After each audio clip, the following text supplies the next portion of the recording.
Ever feel like time just kind of slips away? Like all those amazing moments we have, they just disappear so fast. Yeah, I know that feeling. Well, today we're going to dive into some really clever ways to kind of like hold on to those special Oh, times. that sounds interesting. Yeah, and we're getting our inspiration today from an episode of English Dose, which is a podcast all about learning English. Okay.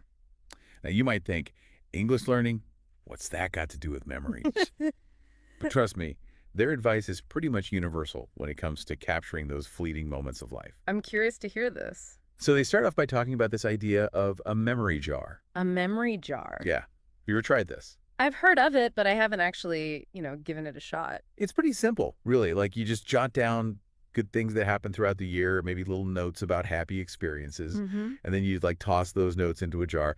I've actually tried this myself, and sometimes it's really amazing. Like at the end of the year, you open it up and you go through all those memories. Yeah, I bet. But I got to admit, sometimes those little notes just don't quite bring back the full feeling, Yeah, I can see that. Like it's a nice little reminder, but it doesn't really transport you back. What's your take on how effective these memory jars are? Well, I think they're a great starting point. It gets people thinking about those positive moments and trying to capture them. But if you really want to create strong links to those memories, research actually points to journaling. Oh, okay. Because when you journal, you're not just writing a few words, you're fleshing out the details, the emotions, everything. That makes sense. It's kind of like, think about the difference between a quick snapshot and a detailed story. Oh, I see. Yeah. One gives you a glimpse, the other really immerses you. So maybe the jar is more for like a quick mood boost, Exactly. whereas a journal can actually add some depth to those memories. Yeah, that's a good way to put it. The episode also talks about photography, but not just like snapping any old picture. Right. They say it's more about capturing the essence of a moment. You know what I mean? Yeah, but this Like instead of that typical posed family photo, Yeah. it's maybe that candid shot of like your grandma, amazing laugh. Oh. The one that really takes you right back to the feeling of that day. I love those kinds of photos. And they act as these emotional triggers. Oh, how so? Well, because our brains connect the visual in the photo with the feeling we had at the time.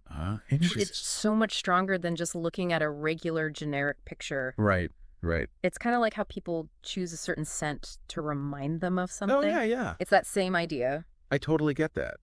Like a picture of a perfect sunset might be beautiful, but a photo of your totally messy kitchen after you've been baking with friends, Aha! that's something else. That's connected to a specific experience. Absolutely. And speaking of, tangible things, Yeah. the episode also mentions physical keepsakes. Uh-huh. And I am such a sucker for those, like concert ticket stubs. Oh, yeah, those are great. A dried flower from like a special bouquet. It's interesting, isn't it? Yeah, it's like, why are these things so powerful? Well, I think it's kind of primal, Yeah. We're holding something that was physically there during that meaningful moment. Right. It becomes an anchor, a physical link to the past, and just holding it instantly brings back those feelings. Like a time machine in your hand. Yeah, exactly. So we've got all these different methods. Memory jars for a quick boost, in-depth journaling, photos that really capture the emotion, and those powerful physical keepsakes. Out of all of this, what's really sticking with you? I think what's really fascinating is that we're essentially curating our own life stories. We're deciding which moments to highlight, which ones to preserve, and which ones to revisit. Each method is like a different tool we can use to shape how we remember and experience our past. Wow, I love that. That's beautifully put. And it kind of leads us to a final thought for you, our listeners, to ponder. What are some of the unique ways you capture time? Maybe it's a playlist that evokes a certain era for you, Yeah. Oh, yeah. Playlists are powerful. or maybe it's a specific perfume that transports you back to a different time, I know exactly what you mean. or even like a certain taste that unlocks a flood of memories.